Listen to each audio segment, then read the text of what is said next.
lot to talk about when it comes to the Elimination Chamber. Right now, we're going to predict the men's Elimination Chamber match. And this is for the U.S. Championship title. Austin Theory will be defending his belt against Montez Ford, Johnny Gargano, Bronson Reed, Seth Rollins, and Damian Priest. Now, as much as I would like to see Damian Priest retain that belt after not having it for quite some time, I don't think that's where this is going. Seth Rollins is going to face Logan Paul more than likely at WrestleMania. Austin Theory is going to face John Cena. So I do see him dropping the title.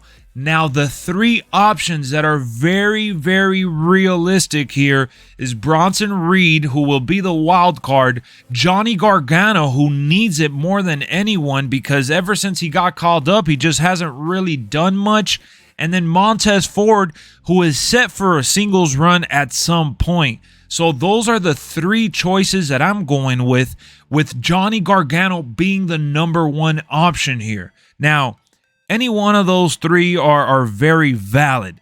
Only reason I'm thinking Austin Theory's dropping that belt is because there's no reason to have that match with John Cena with the title on the line. We know Cena's more than likely losing, and forcing that title defense at WrestleMania versus John Cena means that John Cena is 100%, losing. They got to fool us a little bit.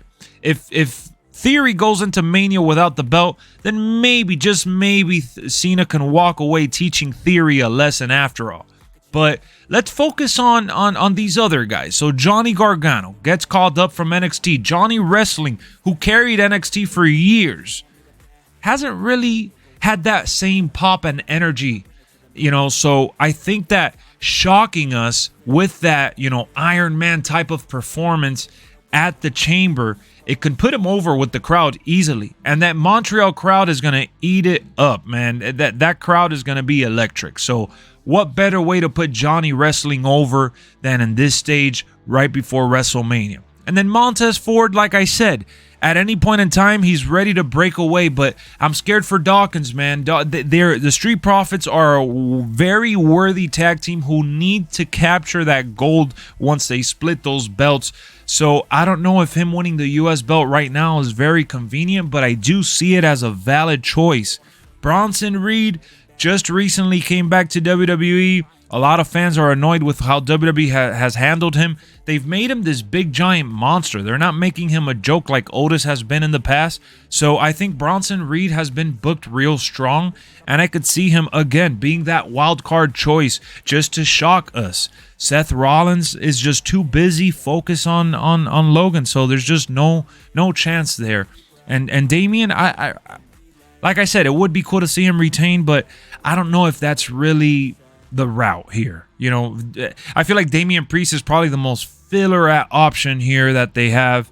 As much as I like him, I really enjoy Judgment Day and I really like Damian Priest, but I don't know if that's gonna really move the needle here. So I'm thinking about moving the needle and elevating the roster. Damian already has his Judgment Day stuff. That's already good on its own. We got Seth Rollins very busy with Logan, Theory with Cena, Bronson not really doing jack, Johnny Gargano not really doing jack, and Street Profits maybe retaining the belt. So the more I go in circles thinking about this, the more I'm thinking of Johnny Wrestling. Who do you guys have winning this match? I'm excited for it. We're constantly complaining that the belt is not put on the spotlight. They've done that. And this is the perfect way to make it feel like a main event title with the Undisputed Championship belt being held hostage by Roman Reigns at this time. So really excited to see where this goes. I will see y'all real soon with more predictions. Thank you for tuning in. Peace.